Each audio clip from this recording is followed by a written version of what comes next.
Alright, let's talk about question 9, which is about Thevenin equivalence. For part A, we have to calculate the Thevenin equivalent voltage across terminals A and B, which is basically VAB, when switch is open and closed. Let's deal with the case where the switch is open first. When the switch is open, I deal with a model that looks something like this. I'm going to save writing out the values for the resistance and the current source. But you get the idea. So this is when the switch is open, which means there's no connection between the two branches of resistors. And of course, this is grounded.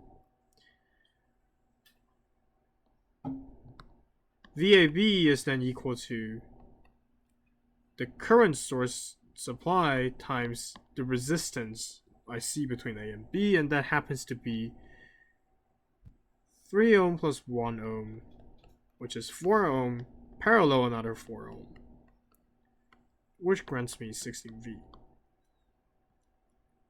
Let's now work with the closed case where the switch is closed. Again, I have 8 ohms, so I mean ampere. I also have branch A and branch B, but what changed this time is that I have a switch, which means I have something that looks like this now.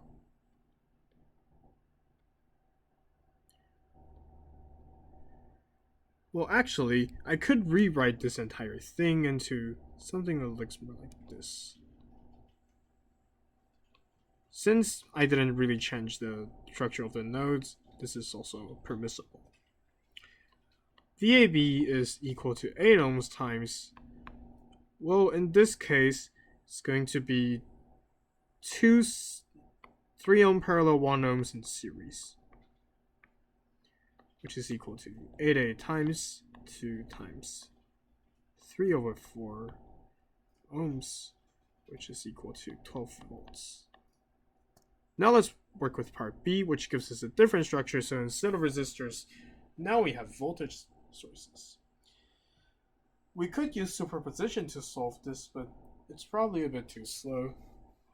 Why not just try to analyze how the open and closed cases work? When the switch is open, I still have this current source. And I still have the parallel branches of combination of voltage source and resistor. And again, I'm not going to bother writing out the values for it since it's directly at the right.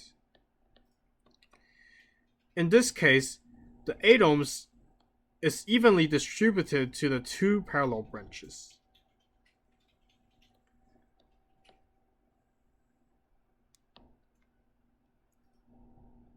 And we could also calculate the Thevenin resistance, which would then be 1 ohm parallel 1 ohm. That is equal to 0.5 ohms. VAB is equal to 8A times RAB. But then we have to plus something else because there's a voltage source on both branches working out. And in this case, we'll add 8 volts because each branch is supplied 8 volts. So then this is equal to 12 volts. Another way to look at this is that since 8 ohms will be evenly distributed into the branches, then that means that VAB is equal to, first I have this 1 ohm branch, which is 4 amps times 1 ohm, and then I get this voltage difference of 8 volts supplied by a voltage source, so it's 8 volts. And this works out the same in the right branch, where I first receive an 8 volt difference and then see the current flowing through 1 ohms, where the current is 4 amps because of evenly distributed. So then it's still 12 volts.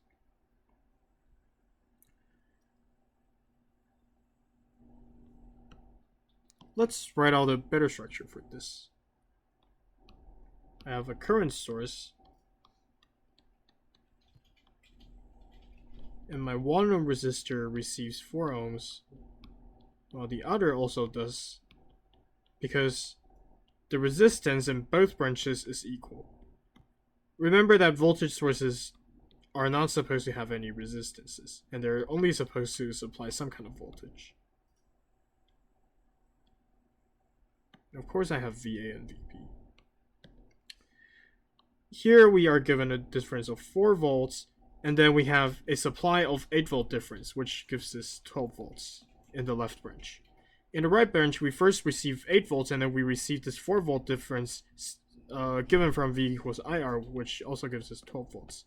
And this really proves to us that VAB is equal to 12 volts, because if the left and the right combination are parallel to each other, then the voltage across them should each be the same to each other.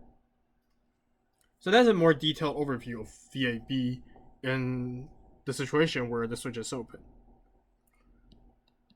Now let's move to the situation where it's closed. If the switch is closed, then we get something that's slightly more interesting. Now the structure should look something to the lines of this, where now we have this connection between the middle of 2 branches.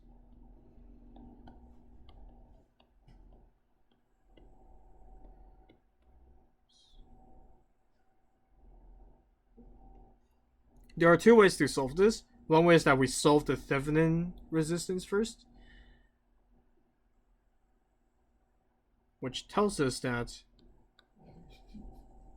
the Thevenin resistance is actually 0 ohms. Because when I'm calculating the Thevenin's resistance, what I do is I make the current source a open circuit and make the voltage sources a closed circuit. It will receive a shorting, which makes the RTH 0. Let's revert the changes back. Nice. And since we know that the Thevenin resistance is 0 and that there is a total of 8V plus 8V equals 16V voltage difference applied between VA and VB, we know that VAB is supposed to equal to 8 volts times 2, which is equal to 16 volts.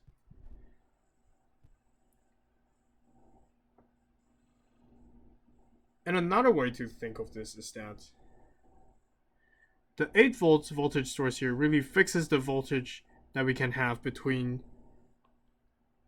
the upper node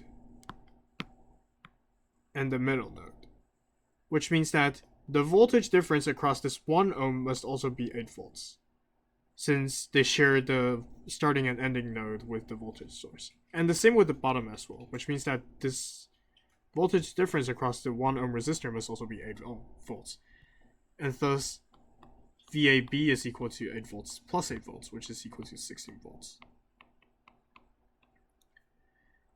And there we see that we can actually use different ways to solve part B, and that different ways of solving this could actually offer some kind of sanity check. So we have solved question 9.